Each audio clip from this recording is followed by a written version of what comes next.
and I see teams struggle. Watching teams struggle with it made kind of in the rooms. I'd be in the improved phase of DMAIC or in between P&D for PTCA, and I wasn't impressed with what they were coming up with, and I knew they weren't impressed with what they were coming up with. I'm like, there's got to be better ways to do this.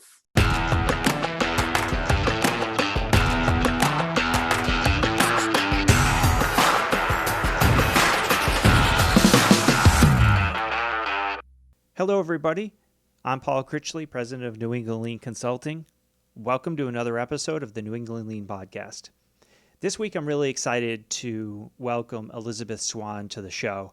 Elisabeth is the co-author of the Problem Solvers Toolkit, co-host of the Just-In-Time Café podcast, and co-founder of the Just-In-Time Café, which is a consulting firm specializing in operational excellence and cultural transformation. She's been a continuous improvement consultant, trainer, and coach for over 30 years, and she's currently teaching a course at UC San Diego called the Lean Six Sigma Leader. So, Elisabeth does a ton of cool stuff. She's just a warm and inviting person. I get to hang out with her a little bit at the AME conference in Chicago a couple years ago. And she's just, she's fun to talk with and hang out with. She brings a great energy to the work that she does and that we all do as lean practitioners. And she just kind of makes things fun, which I think it really should be. In this episode, we do commiserate a little bit of being New Englanders, as Elisabeth is here as well, because it has been pretty cold, and I complained a little bit because right before we recorded this episode, my pellet stove died on us. Which has since, I fixed it since, so everything's fine. But it was like, of course it happens now when it's, single digit degrees at nighttime. So we just kind of, like I said, commiserate on that a little bit. But getting back to lean, we talk a lot about brainstorming and kind of the traditional understanding that we all have of what that is and what that means, and kind of how it's antiquated. And that's one of the reasons, I had reached out to Elisabeth, because I had seen a post that she put out not that long ago about something she calls the Swan Cycle. And it kind of turns that whole thing on its head. And as she explains in this episode and walks us all through it, it really makes a ton of sense. And she explains why, from a brainwave perspective, that the traditional methods of brainstorming kind of just don't work, and how the Swan Cycle, like I said, is kind of a 180-degree idea from that, but how it's backed up by science. And as an engineer, I can certainly get behind that. And like I said, as she explained it, it makes perfect logical sense. So I thought that was really pretty cool. And of course, we talk a little culture transformation and what it takes to be successful there. And then to wrap up, I did challenge her to an Oyster Shucking contest, which is probably a decidedly New England thing. So hopefully come summertime, maybe if, we're allowed to be, close by to each other, maybe we can do that. I'll work with Elisabeth. If it looks like that's a possibility, maybe we'll do something like that and have some fun, and we can live stream it or have some fun with it. So it was a great episode, really. We had a ton of fun. I laughed a lot. So I hope that comes through. I hope you enjoy it, and I hope you get something from it. So I hope you have a great week, everybody. We'll talk to you soon. All right, welcome to the New England Lean Podcast. I am your host, Paul Critchley, and today we are joined by Elisabeth Swan. Hi, Elisabeth. Hey, Paul. How are you? I am really good. How about you? I can't complain. Although I will complain actually just a little bit. So this is a very New England problem. So hopefully you can feel for me. Our pellet stove died yesterday. Ooh. So we have an oil furnace backup, so it's not that big of a deal. It's just mildly annoying. No, it's cold, and it's funny. So many of our colleagues are not in New England. So you and I are like, oh yeah, New England, things are different here. It's cold. Exactly. It was, 12 degrees when I woke up this morning, and I'm like, because I was on site at a client yesterday and my wife texted, who's happy, still working from home like a lot of other people. She's like, hey, the pellet stove died again. Cause it's just not going. It's one of these things with pellet stoves that the igniter goes, and it's a very non-fancy piece of hardware. But for the life of me, I go through 2 or 3 a year, and it just seems to be just kind of the way it is. So I'm like a pro at replacing them now. So I replaced it yesterday, and it fired right up, and then that one died too. So I'm like, I don't know what's going on, but Wow. yeah, it happens sometimes. That's a problem to solve, Paul. Well, trust me, I lost a little bit of sleep on it last night, and I can hear my father's voice in it because he's a Mainer, like born and Oh, bred yeah. down east Mainer. He's always said he will never live in a house that doesn't have a wood stove, and now I know why. Might So, have to switch. yeah, I'm not going to tell him, and I know he doesn't listen to the podcast, so, and I'm not going to tell him because it'll be a 15-minute dissertation on why he's told me so, 30 times. Be careful. I had, when we were doing our podcast, and I assume no family members ever listened to it. And I remember describing having my in-laws family come, and that their level of clean is way beyond mine, and so how nervous I was, and thinking I had to, get Q-tips out and clean the wood paneling. And I got a note from my nephew saying, "Oh, I see what you think about our family." I was like, who knew you were listening to the podcast? So careful. Fair. Well, this man doesn't even own a cell phone, so I think I'm probably safe. A little bit. So, Elisabeth, so you've been a lean consultant going on what? How long now? Year and a half? No, over 30 years, which is crazy. Wow. Congrats. And Yeah. so and I always look up to you for that very reason. So I only started New England Lean maybe 6 years ago or so, I guess. No, I guess it's more than that. 8. But anyways, so you've got me outdistanced. So I always kind of look to you when you post on LinkedIn or Twitter or whatever, on how things are going. So I'm interested to hear, like everybody else in the world, we had to pivot due to COVID. So I'm curious to hear a little bit about what you did there. Well, one thing that makes what we've been doing different is that I spent the bulk of the last 8 years taking what we did in the class and building it online. So Tracy O'Rourke and I designed, yellow belt, green belt, black belt, leadership, lean, all the courses to be online. And so we had been operating heavily online, and then using that as kind of a blended learning with our clients. So we could say, okay, have your students, do this part of the exercises, and then we'll meet in person to make it real, apply it, pull it together, engage. So that we were already there, but watching what's happened to clients, and I'm sure you've seen this too, some of them just were scrambling. Like, we now have to pivot ourselves. So how, we can't do anymore. Like, well, some just were devastated. Like Marriott, I was going to go work with their black belts in July for the second time. And most of those people have been furloughed, and Marriott's having to regroup just to make sure they've got some operating properties, so that's huge. And some groups are reaching out, like trying to rethink their processes, like healthcare. I don't know if you're working with healthcare much at all, but immediately switching to telehealth. Well, that was a massive, so helping people ramp fast so that they can serve clients. So there was a mix of, we can't even talk about problem solving anymore because we're buried, or we're losing, our shirts, or help us right now. We got to switch immediately our processes to handle COVID. And some I find are coming now to say, okay, we're ready. We've gotten the remote thing down. So let's start talking how to do, a leadership session. Mm-hmm. So how does it resonate with you? Yeah, it's similar, very similar. We had to pivot. I mean, not for nothing, but this podcast was born out of that. So that's why the headset, for those watching, that's the headset, and the microphone pop filter setup, and the ring light you can't see, right?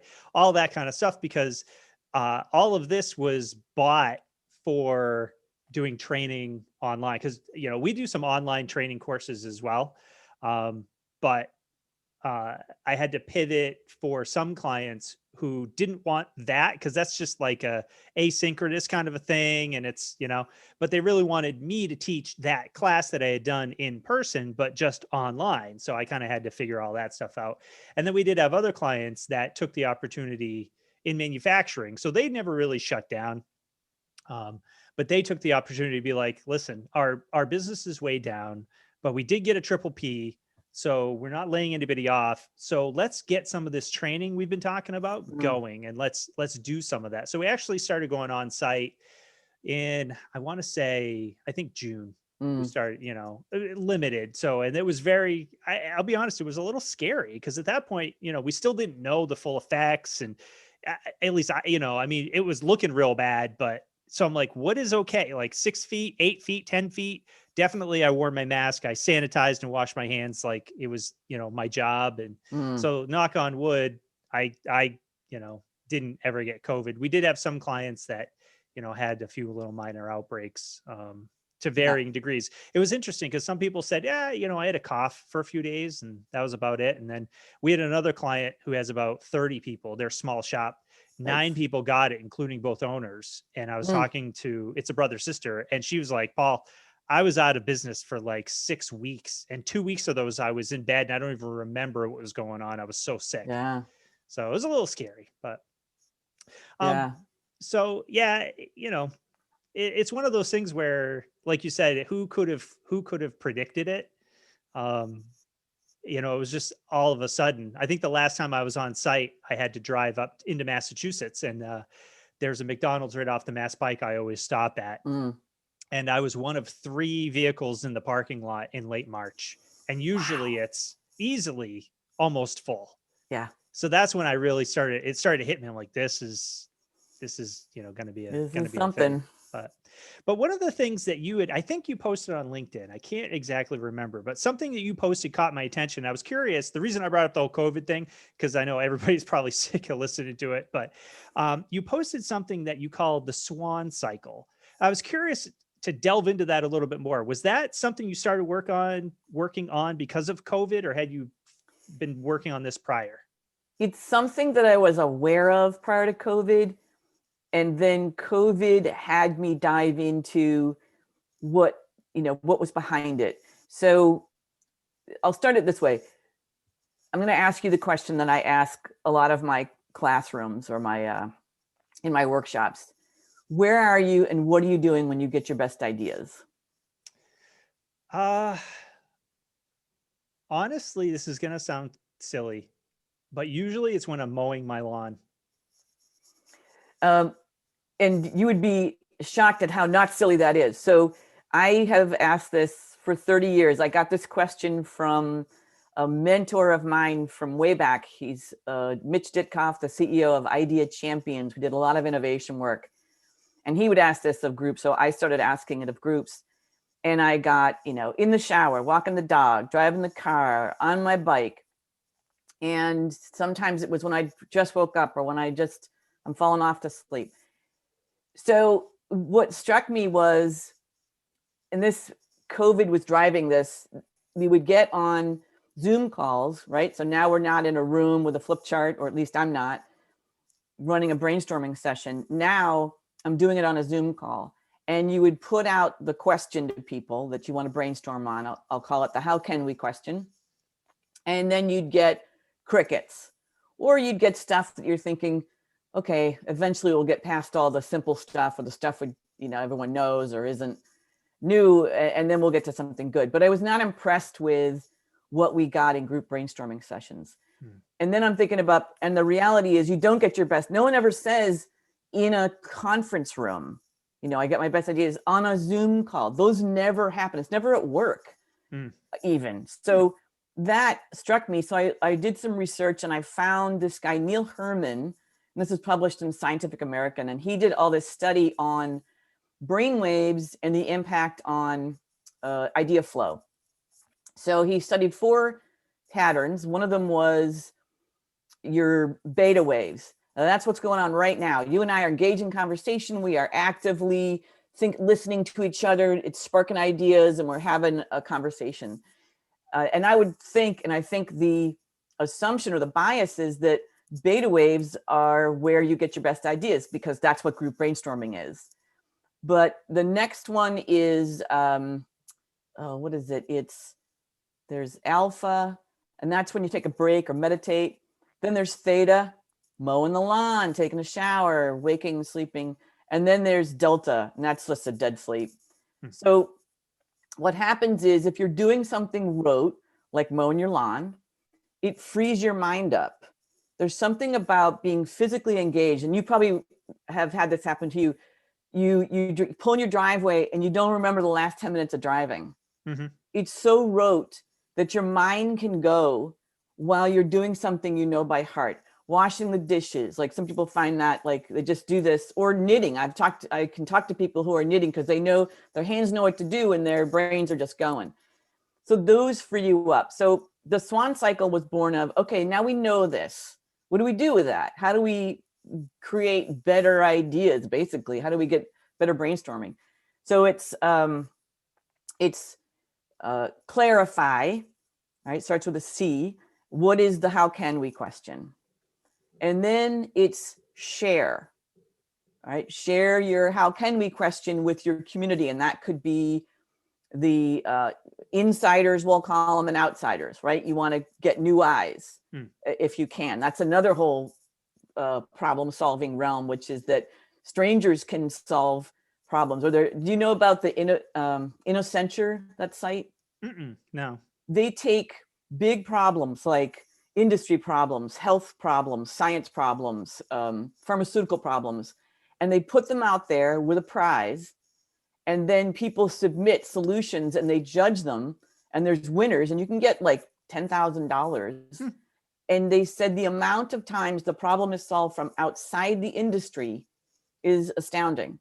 So it's just measurable that people with new eyes look at your problem and your process in new ways. So clarify it, the how can we question it, and you and I can talk about how can we questions, because that alone is a big deal. Like, what's the question that you formed? We often have people that form a question too narrowly, or they form a question that kind of assumes, how can we make training better? It's like, well, then you assume that the solution was training. Right. Yeah. So there's clarify, share, then think.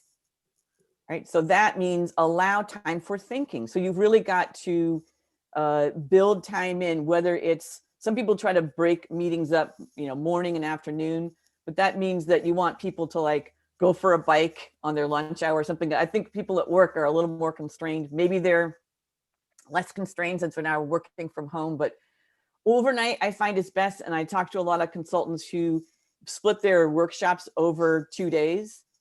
So they have time for people to percolate and go do whatever those automatic activities, sort of autopilot activities you're looking for. Or maybe some people, it's kind of a 60-40. Most people, it's autopilot activities like you do, mowing the lawn, and then it's 40%, it's waking, sleeping.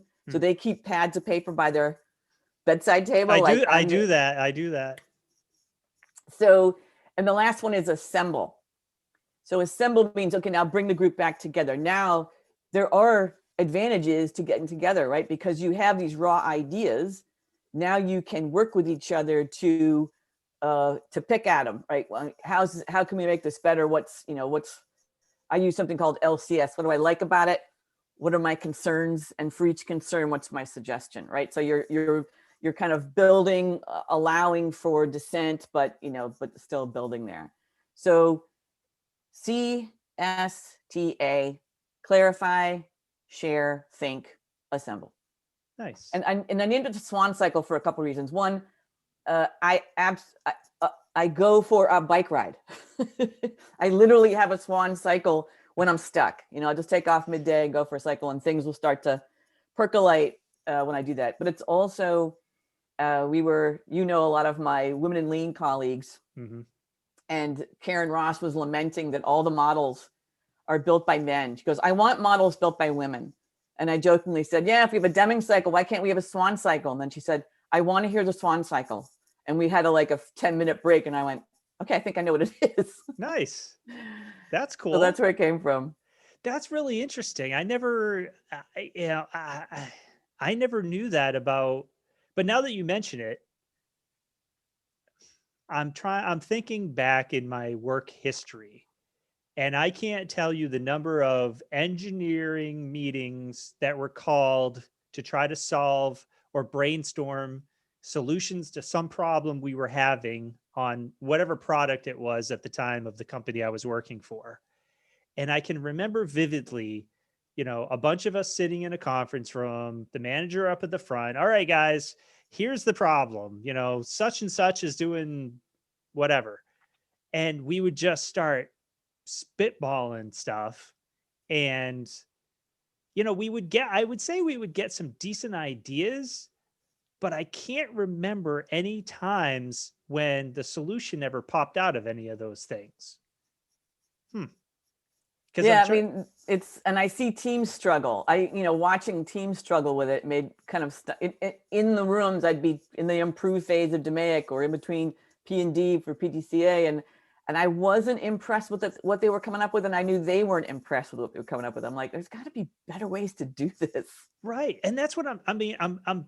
There's one particular case that comes to mind, and I can just remember, just like you said, we all walked out of the room and we were all like physically tired because we were in there for like an hour and a half, and I don't think any of us walked out of there feeling like we'd accomplished anything, because I think what you're described, and I don't know anything about brainwaves, I've never looked into it, but I think as you described it, we're all stuck in that, I guess it was beta, where it's we're just all talking to each other, but none of us are really giving our brains like a time to relax that they can just ruminate and because I'm thinking, like, conversely, when I mow my lawn, like you said, I'm kind of on autopilot. We've lived in this house for 20 years and I've had the same lawnmower the whole time. So in true mechanical engineer fashion, I've got this down to a physical science. Like, and I know the lawn pros will say you never want to do that because you get ruts in your lawn or whatever, but after this long, it's fine. But so pretty much I'm on autopilot. And that's really when my mind gets free. Like you said, it gets freed up, and something, I'll be thinking about work or something I want to do for, some strategic thing or whatever. And then I won't call it an epiphany, but it kind of sometimes feels like that. It's It like, oh does. man, why didn't I think of that before? And maybe it's just because my brain wasn't in the place to allow me to. Yeah, it feels like it pops. Right. It pops in a way that it doesn't when I'm in this active conversation. It pops and you kind of take a moment like, whoa, that could be it. That could solve it. And it probably needs some more work, but it does feel kind of like an epiphany. So let me ask you, so is this trademarked, by the way? Because I can get on the US copyright site right now if, and log it in. You want to make it, you want to trademark it for me? Sure. But I think I think it's pretty powerful. It's powerful to me, and we use it. We talk about it all the time now. Tracy and I will be in the middle of trying to resolve something and say, you know what? Let's Swan Cycle it. Let's, we know the how can we. Let's meet tomorrow on this, and boom, we're done. So because we had Sabrina Moon on last season, and she had developed something, a tool called the instead of like cost of poor quality, it was cost of poor behavior, I think, or cost of, and it's and she had mentioned it, so she sent it to me, and I'm looking through. I'm like, I called her back. I'm like, Sabrina, this is amazing. This is like legit, and I think the Swan Cycle, it sounds like the same thing, because again, as an engineer, my 25 years in industry, exactly what you described we shouldn't be doing is exactly what we did. All right, let's all get in a conference room and see what we come up with, and then we'll rank and file the ideas, and then we'll assign resources, and we'll just go do it.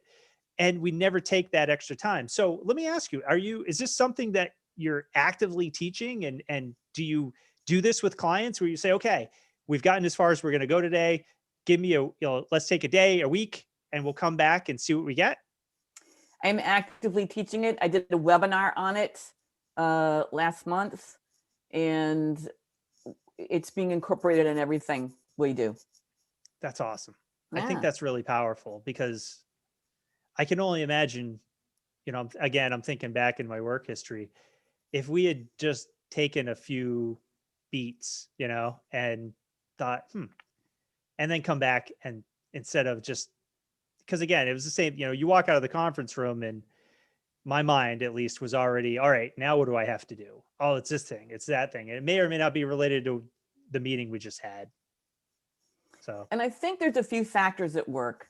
One is brainstorming came up in the 50s, and no one talks about the fact that they did a lot of research and showed that actually single problem solvers came up with more ideas and better ideas than groups. They've done multiple tests. So brainstorming's been debunked, but it makes intuitive sense. More brains are better than one. We should be able to get together and solve this. And I get pushback on that. People say, well, if you have a good facilitator, I'm like, yeah, but why don't you just use the natural process that's happening in your mind? Why don't you just use your theta waves and your facilitation skills and the people in the room? Like if you just sequenced it differently, you get all the best of all of it. Right. Because there's a quote I've actually probably said on this podcast before. An old manager of mine used to have a saying called, none of us is as smart as all of us. And it's like, okay, I get that. And I'm in on that. But now you've got me kind of rethinking that. And I agree still, but maybe it's not, maybe the quote should be, none of us is as smart as all of us, given the time to mull things over. Yeah, it's a sequencing. And I think that you're right. That quote is right. That when you get, I think assemble is the last step, and you have to assemble, you have to pull it together. Another analogy I give with ideas is, and I got this from Mitch Dickoff again, ideas are like baby birds. Like describe a baby bird to me. Let's see. Still dependent on the parents to feed it. Can't fly yet. Stuck in the nest. Might be featherless. Gooey. Yeah. It's just not pretty. And, the mother bird doesn't go, what have I done? And like toss that thing out. No, it gets nurtured.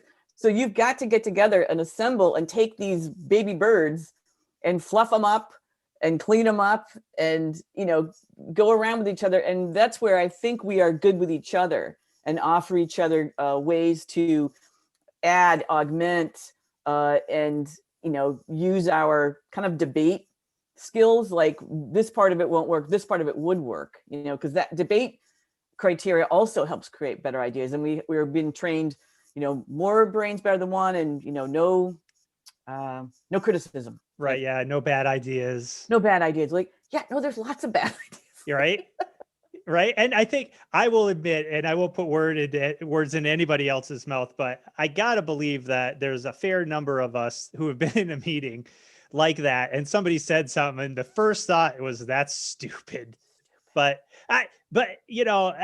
it's probably not right. Maybe that's just me and my, critical, whatever mannerism sometimes. But no, we are critical thinkers.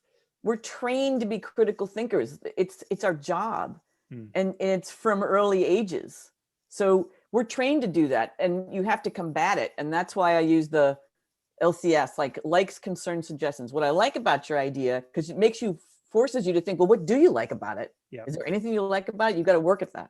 Yep. And then you can say, my concern is this, but if you have a concern, you have to have a suggestion. So now you're building again. Mm-hmm. But we're hardwired to criticize.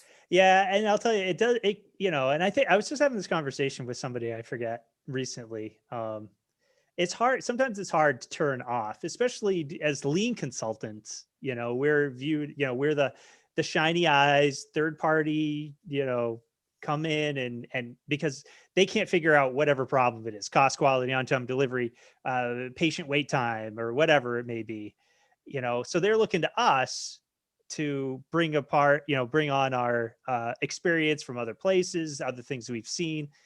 And it's hard to turn off sometimes. I'll walk in through the garage and I'll be home, and it's like, you can't always, you don't want to view family stuff in the same, the same way. You're not looking for problems. And sometimes it's hard to flip that switch. Yeah. Yeah. So what else? You've got some exciting things actually going on, which I've seen a few announcements on social media. What else have you been up to? So a few things. Yeah, Tracy and I started the Just-In-Time Café.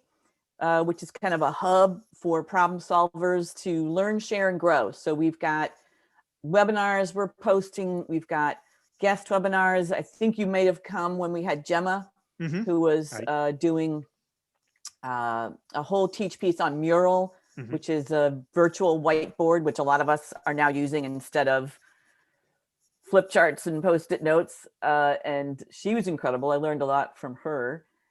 Tracy's got one coming up on lean transformation. Mark Graben's going to come and do one on the process capability charts. You know, he wrote measures of success. Yep. So trying to create that hub where, you know, you too, I'm sure you've got something our participants would love to glean from you. So just making it a hub where people can learn.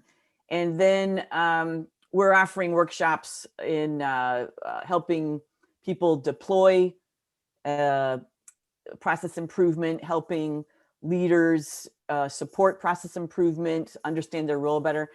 And Tracy and I are built a leadership course that we're about to do the second round of it at UC San Diego, Lean Six Sigma leadership.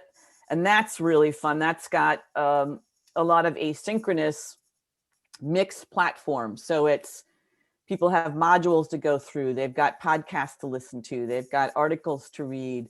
They've got modules to work through and take little quizzes. And then they've got 5 2-hour sessions with us where we do take what we've learned, do some activities and bring it home and understand what they're working through as leaders in their own organizations and how they're bringing it back and what they're struggling with, and so that we can all work together on it. So it was a huge success this past semester. So that starts again in March.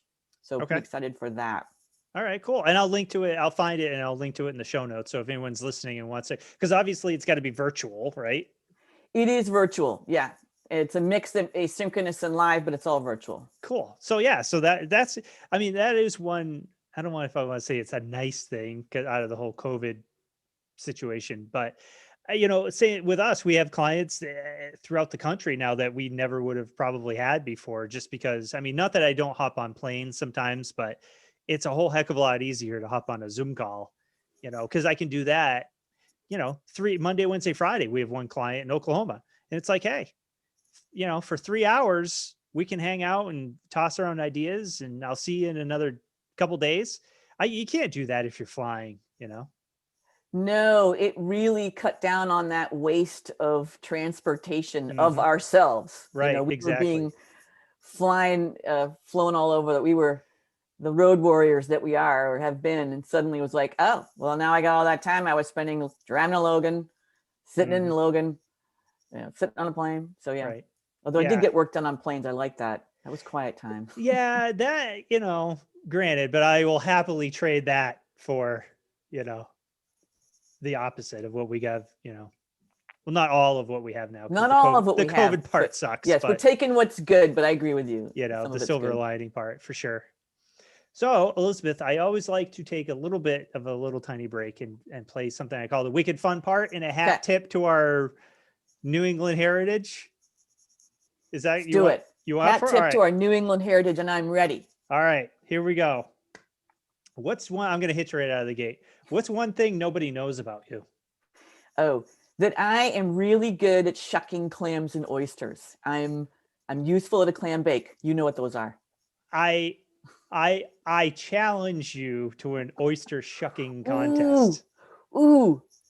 And you're probably going to beat me, but I will You're tell on. you for 4 summers, that's all I did in the kitchen of the now defunct Nickerson's Tavern in Searsport, Maine. Okay, you've got me a little bit afraid, but I'm up. I'm game. So how many times have you stabbed yourself in your right here on your left hand? 0. Really? Yeah, my stepfather taught me. He was a big time fisherman, clammer, or you name it, and he taught me from a little girl how to open clams and oysters without nailing myself, and I've never done it. I've taught a lot of people. All right, well then maybe your technique is probably a lot better than mine, because that was easily a two times a summer. But you're probably rate. faster, more injuries. yeah, possibly. What are you working on in your free time? Like, what are you doing for fun? I just finished one big book. I don't, it's more of I don't know if you ever kept a journal, but I realized at a certain point that I had no interest in reading my journals, and I don't really want anyone else to read them. So I thought, what am I going to do? Burn them? Mm. And then I thought, well, what would be a journal I'd want to read?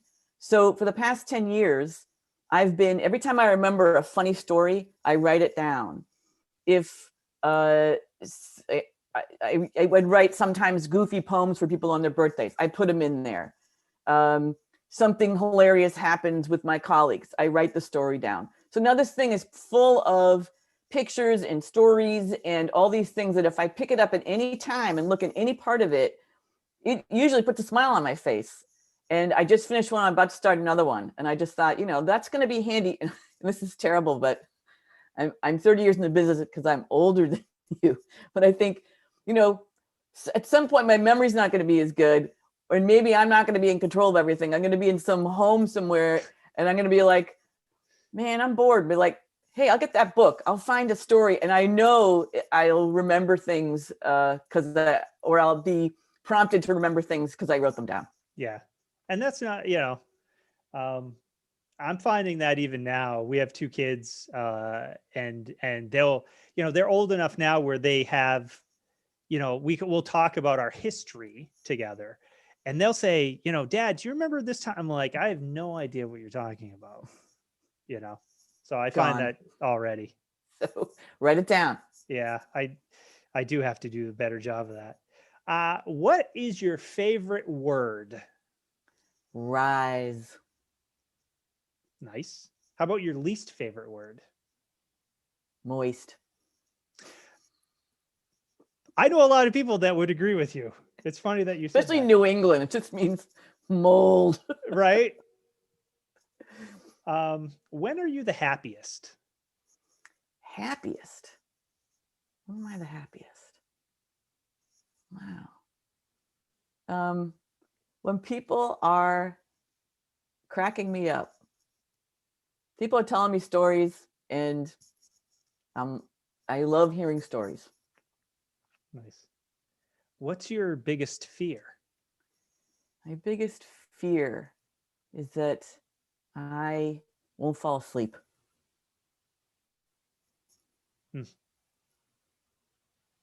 All right, here's the big last one. If heaven exists, what would you like to hear God say as you arrive at the pearly gates? I'm sorry, there's been a mistake. You can go back down. We'll get you later. You're not on the list. On the list. Speaking of, it's a minor side tangent. I don't know. Have you seen the new Pixar movie Soul? No. You got to check it out. It's on. It's streaming now on Disney Plus, which they're not a sponsor of the show. I wish they were, but yeah, we just watched it with the kids, and it was actually really good. I liked it. SOUL. SOUL. Yep. Pixar is a great example of what we were just talking about with other people. All their movies went through like 14 rounds of criticism. Have you read about the Pixar process? I heard an NPR podcast about it. Fascinating. And Andrew Stanton, who was the lead on a bunch of those movies that were, all the Toy Story trilogy, WALL-E, he was Nemo. He went and did a movie for Disney, John Carter, which was his first non-animated. They sank like 250 million into it. Do you remember that? Or not remember it? Bomb. Yeah. It was a total bomb. And when they quizzed him about the process, they didn't use the process. Right. And that was the exact point that they made in the podcast, which was, they did? Yep. And he's like, yeah, we didn't, because, and they give a bunch of examples of why not, because, well, that's a Pixar thing and not, it's really us. And we have all these other people and they're really talented and they have a good, pedigree and the whole deal. And he's like, yeah. And he goes, but in the back of my mind, I kind of knew like, this is part of the reason of our, our success. I mean, they had 12 hits in a row. There's no studio ever that had 12 hits in a row. So I use that when I talk to teams about that brainstorming, that, bring your criticism, like you're going to make things better. Yeah. Cause I feel like there's this overarching want, especially again, when we're in the room, like folks like us as consultants, that they want to get to the solution now, right away. And it is difficult sometimes to help folks understand, well, okay, but part of the process is the Pixar process, right? Of we got to throw it up there and then we got to critique it. And then we go through it again and again and again. Like I follow a lot of comics, stand-up comics. Mm. They do the same exact thing. So when we see, a special on HBO or whatever, that's not the first time these folks have been doing. This is like the 100th time. And I've been thankfully, like back when we could go places, I forget the guy's name, but he was on Boston Common, that actor. Oh, I right. I saw him do a stand up at Faneuil Hall. I did too. And it was one of those shows where he's like, before he started, he's like, guys, listen, I've got a bunch of new jokes. I don't know if they're any good. If you laugh, I'll know it's good. If you don't, I'll know too. And that's exactly what it was. And I was at the time, this is years and years ago. At the time, I was thinking, wow. At first I'm like, well, wait a second. We paid like $50 to see you. I want the good stuff. But it was, 5 minutes in, we're all rolling on the floor laughing. But so it was all about how he presented it and everything. But later on, now that I've done this and, I've gone into engineering, I think, wow, that's really kind of a part of it, because I feel like, back to, we were talking about the Swan Cycle and brainstorming. It's almost like we go through that process thinking that will give us the answer. And Yeah. it's like, no, that's round one. We have to do this again and again and again. Yeah. And same with the Swan Cycle, right? Because you go through, now you've gotten together and you've picked some of the ideas apart. Well, now you got a new how can we question, right? You've narrowed it down. Now you've pinpointed, this is the thing. How can we hone this and make it better? And you got a new how can we question, do it again. Right. And I'll say too, I got to believe that the culture, it has to play a big part, because you have to be able to sit in a room with a bunch of people and be okay with receiving and giving criticism, open, honest feedback. Yeah. And understanding where it's coming from and why it's coming from there, versus, sometimes we'll see, and I've had experience, right, where you just don't like this person. So you're going to look for a loophole so you can zing them. And they're looking for the same thing for me and this other person, right? And it devolves quickly. So Yeah. having that culture that's the key, right? It is. And that's about, if you're in a position of power, that you're modeling it. But yeah, no, that is a very important underpinning that people have to be asking for and taking in the feedback. And that is, oh man, I live by it. So Elisabeth, you are coming up. I don't want to take up your whole day. I could hang out with you for sure. It's fun. Is there anything that you wanted to chat about that I didn't ask you about? I mean, I like I said, I know you're up to a lot of cool stuff, and I think, and I don't know if I'll out you, so I'll take it out in post. Are you guys rehashing the podcast? Yeah. So yes, the podcast is coming back, and we'd like to do it in a little bit, the format we had, which was kind of different. We deal with questions we got. We deal with maybe talking about apps. We've been, like Mural's a huge app. We talk about, what's new on the scene. And then we also have an interview. So the interview might be a little bit shorter, but we wanted to also have it video and audio like you're doing, right? Which is, I think, a nice development. I've seen a lot of folks, Mark Graban's podcast also includes both. So we're working now on pulling those pieces together. But yeah, we're looking forward to getting that going, because that was you probably find it too. Like, this is really fun. I've gotten to know you better today than, we've had a few interactions. We've gotten together. You've written pieces. I've worked with you on that. But now I know so much more about you, and you need to buy a pellet stove from the same people that make your lawnmowers. What I'm thinking. Well, yeah, I bought both used. So go figure, right? Go figure. But yeah, the podcast, we've recorded an interview. We're in the middle of doing what we call the rooms, and working a few kinks out. We're getting it out before the end of January. So yeah, keep an eye out for that, and then we'll get the head of steam going. Awesome. And because I know I saw you in Chicago, I think, and at the AME conference, and yeah. That was right around the time you guys had announced you were going to mothball it. And I'm like, man, because that was it was one of my favorite ones. It was one of those ones that I check my phone I forget what day you released. I'm like, oh, it's out. I So I know. was kind of bummed out when you guys said you were gonna. No, we were bummed out too. It was a team decision at the time. It was based on strategy. I think it's hard to connect ROI to the podcast, but to me, it wasn't. That was never the point. It was really the support of our listeners. We had like 3,200 downloads a month. I mean, it was Wow.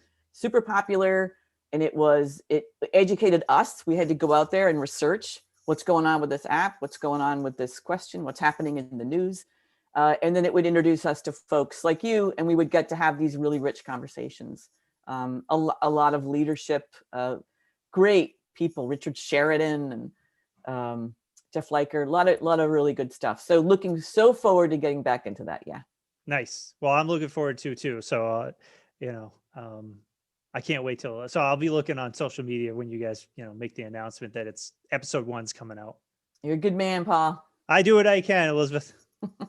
Well, thanks again for hanging out with us today. And I know, and like you just said, the reason I do this is I started doing it because it was fun, and I've learned like so much from like, I'd seen your Swan Cycle, and I kind of knew what you were getting at, but now that we've chatted about it, it's like, oh, I totally get it now. And hear you explain it. That's why I started doing this too. Cause you're right. I think it's just fun, and it's a great medium to use. And as a lean community, I think, it's like you said, it's all about sharing, learning, and growing.